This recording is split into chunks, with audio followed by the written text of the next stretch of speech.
Yellow saddle-like portion on their bill. That's why people call them saddle-billed storks. But hang on, it gets so bumpy right here. I don't want you to lose anything. Alright, we're gonna go down here. Trying to go down the Safi River.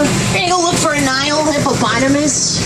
If you don't see hippos on the first side, please don't worry about that too much. Definitely don't stand up. There's another spot. Look for hippos up ahead too. Hey, there's one on the water. Don't stand up, please, but I'm going to go nice and slow so you can see it there. See, it's right out there around the birds. Just sleeping. Usually they'll leave the water close to sunset to eat. I think somebody went to get a snack and they're just falling asleep. At night, they'll eat about 150 pounds of vegetation. It's quite a bit. Oh, here you go. See behind the island? You can see all those hippos over there, too. They're all just kind of lined up there. They hold their breath about 8 minutes at a time. They're 85 pounds at birth, and they'll tip the scales at 5,000 pounds to become adults. The Nile hippopotamus. I was afraid we wouldn't see them past the island, so we need to catch a glimpse there. On the island, you'll see real big birds. They're called pink-backed pelicans. They nest in trees and live in colonies. Yeah, you can't even see the hippos on this side. Wow. They're really good swimmers, so I mean, their speeds of 30 miles per hour in the water. Sometimes people call them the water horse, but they're more closely related to whales or pigs. Oh, hope this isn't a warning sign. Looks so good. See, look at them with their wings open. Well, we crossed a pretty old and rickety bridge, so Orton's been out here working on it, trying to fix it after the incident, so hang on tight. Just like the sound of this.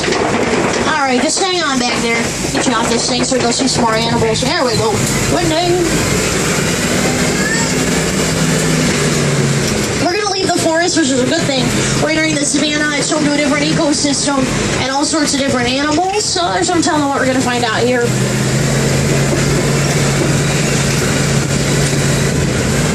Just up ahead, I want to show you this tree.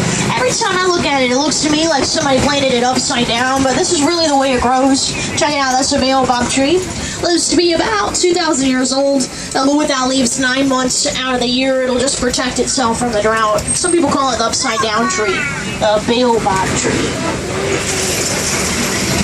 Oh, nice. Look at this view. Now, this has got to be my favorite. Let me show you this. The Serengeti grassland. This one will stretch hundreds of miles across East Africa. Now, it's home to a lot of different animals. Some that are migratory, like wildebeest or zebra. They just migrate through. Then you also have elephants, lions, giraffes, and cheetahs that live here all year long. All that you see is part of the wild Africa. We're working so hard out here to conserve. Just be sure to hang on. There's a big bump at the end of the hill. Don't want to lose anybody. Yeah, there it was.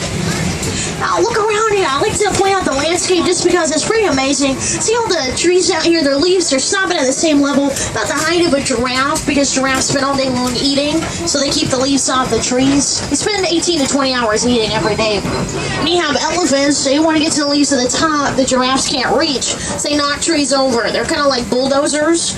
Antelopes will eat the grasses, and then little gazelle and warthogs, they just trim off the edges. So they say in a balanced ecosystem, all the animals out here doing what they know how to do, plenty of food to survive. We just keep them safe, and then they do the rest. That's such a nice trade-off.